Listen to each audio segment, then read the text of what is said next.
जनपद गोंडा के गौरा विधानसभा क्षेत्र के अंतर्गत गौरा चौकी स्थित पीडीए कार्यालय में आज समाजवादी युवजन सभा की बैठक का आयोजन किया गया।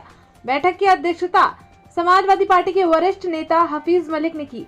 बैठक में विशेष रूप से विजय यादव, राष्ट्रीय सचिव लोहिया वाहिनी, ओम प्रकाश यादव, विधानसभा अध्यक्ष गौरा राहुल यादव, प्रदेश सचिव सपा युवजन सभा और वरिष्ठ नेता राकेश यादव उपस्थित रहे। बैठक में जनता पर बढ़ते हुए कर और महंगाई पर चर्चा हुई। विशेष रूप से सभी कार्यकर्ताओं ने कहा कि गौरा चौकी क्षेत्र जैसा पीडीए कार्यालय प्रदेश के हर विधानसभा क्षेत्र में खुलना चाहिए। इस अवसर पर हमारे चैनल ने विशेष कवरेज की। देखिए पूरी रिपोर्ट विस्तार से। इस समय हम गौरा विधानसभा क्षेत्र में उपस्थित हैं। गौरा विधानसभा क्षेत्र में पीडीए के कार्यालय, ये कार्यालय दिखाइए, पीडीए का कार्यालय है। यहाँ पे समाजवादी युवजन सभा की मीटिंग थी। क्या मीटिंग में क्या बातें हुई, किस तरह की चर्चा हुई, किस लिए मीटिंग थी, क्या उद्देश्य था, हम बात करेंगे। हमारे साथ हैं जी, बताइए। मीटिंग का मेन उद्देश्य यही था। आज युवजन सभा का यहाँ मीटिंग किया गया था और हम लोगों ने कई मुद्दों पर बात किया। जिस तरीके से सरकार तानाशाही कर रही है, खासकर हम लोग फार्म 7 पर बात किए कि ये चिन्हित करके वोट कटवाने का काम कर रहे हैं।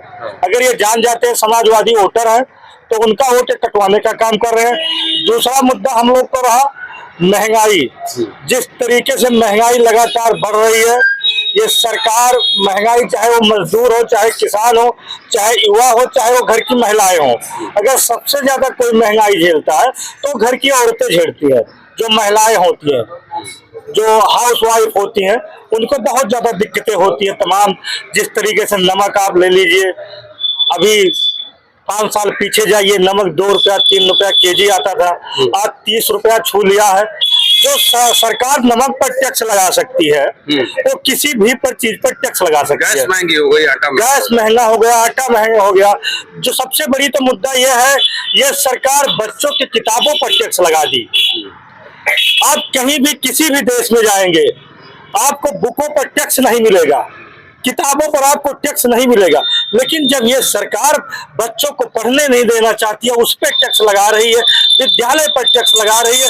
हम सांस ले रहे हैं तो उसमें भी टैक्स लगा है। अगर ऑक्सीजन हमें लगता है तो उसमें भी टैक्स लगा है। तो यानी कि अगर हम सांस लेते हैं तो उस पर भी टैक्स लगा है। तमाम तरीके से इस मुद्दा था, इसी पर हम लोगों ने आज चर्चा किया। हमारे तमाम युवा साथी थे और इस पीडीए के जो जननायक हैं, जो कार्यालय उन्होंने बनाया, बहुत अच्छा कार्यालय बनाया। पूरे देवी पाटन मंडल में बहुत सुंदर उनका कार्यालय है। हम यही कहेंगे कि इसी प्रकार से हर विधानसभा में एक कार्यालय होना चाहिए और इससे जब कार्यालय हर विधानसभा में खुलेगा तो इससे जो पार्टी के कार्यकर्ता है उनका मनोबल और बढ़ेगा और ऊंचा होगा।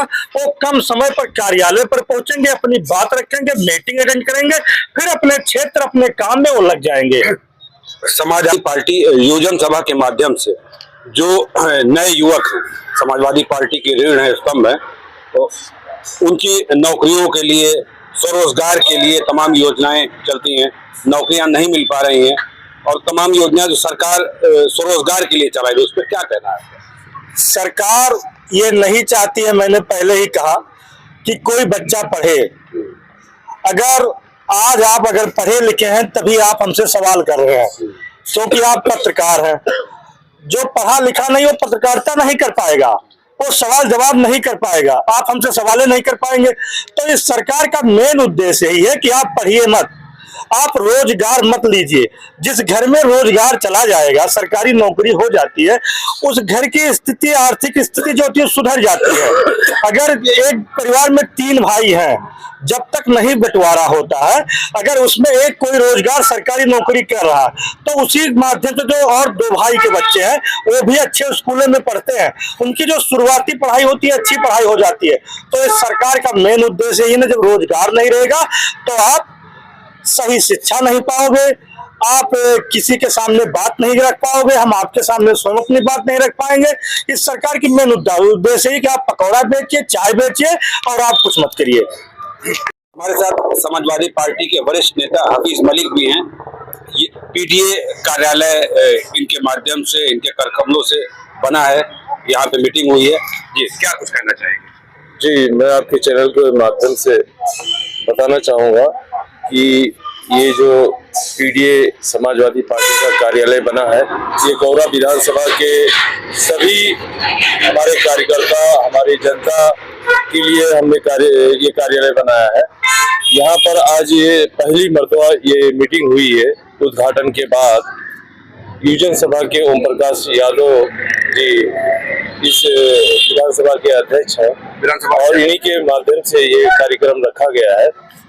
तो यहाँ पर जो है कार्यक्रम में जो है SIR के ऊपर कुछ चर्चाएं हुई और कुछ महंगाई और भ्रष्टाचार जो बीजेपी के इसमें सरकार में जो भ्रष्टाचार हो रहे हैं उन मुद्दों पर बातचीत हुई।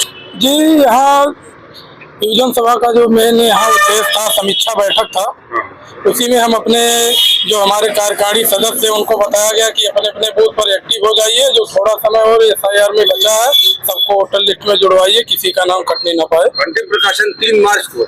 जी, उससे पहले हम अपने जो कार्यकारी सदस्य हैं सबको बता दिए हैं कि अपने अपने बूथ पर एक्टिव रहें और BLO से मिलकर सबका नाम जुड़वाएं, किसी का नाम कटने ना पाए। निर्वाचन आयोग का कहना है कि अब फॉर्म 7 नहीं आ रहा, रोक लग गई है। वो तो कह रहे हैं, लेकिन हम अपने कार्यकर्ताओं से, अपने कार्यकारी सदस्यों से यही कहना चाहते हैं, आप एक्टिव रहिए और निर्वाचन आयोग कुछ भी कह सकता है, वो भाजपा का एजेंट है तो वो कुछ भी कह सकता है। समाजवादी पार्टी योजन सभा के प्रदेश सचिव राहुल यादव हैं जी, क्या कहना चाहिए? अब इस सरकार में तमाम लोग परेशान है, किसान परेशान है, नौजवान परेशान है। SIR के माध्यम से देखिए किस तरीके समाजवादी पार्टी के वोटरों को जो है उनके अधिकार को छीनने का काम भारतीय जनता पार्टी करे। इसी सबके उसमें हम लोग के संगठन का बैठक था, यही सब मुद्दा है। क्या निर्णय लिया गया? अब निर्णय लिया गया, हम लोग बूथ से लेकर के और सड़क से लेकर बूथ तक हर लड़ाई हम लोग लड़ने तैयार है। और नौजवान जब हम लोग के साथ है, नौजवानों को रोजगार देना भारतीय जनता पार्टी नहीं चाहती। जब ये नौजवान रोजगार पा जाएंगे, अपने शिक्षा हासिल कर लेंगे, तो ये जो है इनको पलट देंगे। इसलिए भारतीय जनता पार्टी अगर इनको रोजगार देना होता तो पुस्तकों पर टैक्स न लगाते। नौजवानों पर जब नौजवान अपना अधिकार मांगते तो उन पर लाठी बरसाया जाता है। तो कहीं ना कहीं नौजवान सरकार का तो कहना है कि राम राज्य है, पारदर्शिता है। देखिए, राम राज मंदिर, ऑनलाइन चीजें मिल रही हैं सब। नहीं, ये सब गलत है। ये तो भारतीय जनता पार्टी का प्रभाव। लोगों को हिंदू मुस्लिम के नाम पर अभी तो लड़ाने का काम कर रहे थे, लेकिन अब हिंदुओं में भी जात के नाम पर लड़ाने का काम भारतीय जनता पार्टी कर रही है। UGC act. जी, ये जो है 27 में भारतीय जनता पार्टी की विदाई निश्चित है। नौजवान साथियों ने, किसानों ने, गरीबों ने, मजदूरों ने, सभी ने अंगड़ाई ले लिया है। 27 में परिवर्तन होगा और अखिलेश यादव जी उत्तर प्रदेश के मुख्यमंत्री बनेंगे।